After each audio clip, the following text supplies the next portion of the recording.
Okay, now let's go ahead and test the pH of each of these drinks. Now the pH is done where we use actually pH test drops.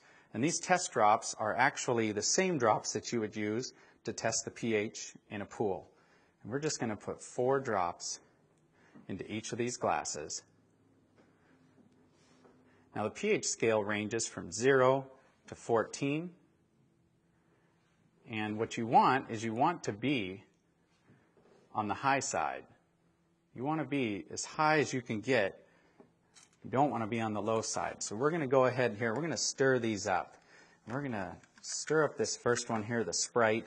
And you can see on the, basically on the low side of the pH scale, you've got very, very, an orangish color, which is what you don't want. You get into here to the vitamin water. I thought vitamin water was supposed to be good for you. Well, it's got a very low pH to it. We get in here to the reverse osmosis waters. This surprises a lot of people when they actually see this reverse osmosis water. You go to the store and you buy these bottles and you think that it's really good for you, but yet you can see it just doesn't have that much of a pH value. Now this last glass, this is the tap water. Now this tap water here is it's blue. And some people get excited about that because actually the pH value of this compared to all these other drinks is much better.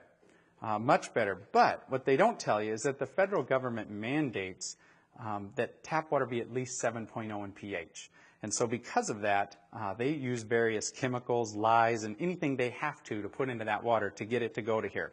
In fact, a lot of times when you filter this water, you will actually see that the pH values come back to this range once some of those chemicals are filtered out. So let's see what happens when we actually take some of our 9.5 water here and we just mix a little bit of it right in. Look what we just did to that tap water. We changed that tap water and we took it from an acidic, or actually it was a somewhat neutral state, to a very alkaline state. We're going to do the same thing over here to the Aquafina, and it very quickly turns purple. You can see that. Here we go again.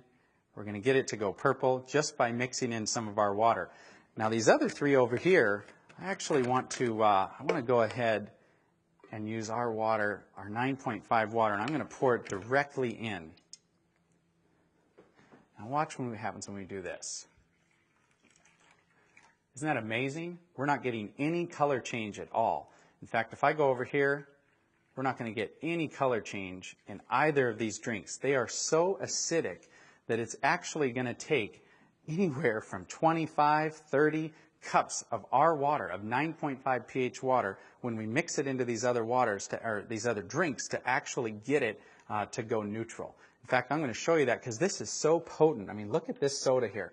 This soda is so potent that if we just take a tiny bit and put it right into one of these cups, it immediately takes away the alkalinity of these. I mean, take a look at that.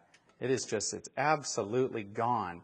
And so very, very quickly you can take an alkaline substance and turn it into a very acidic substance. I want to clear these.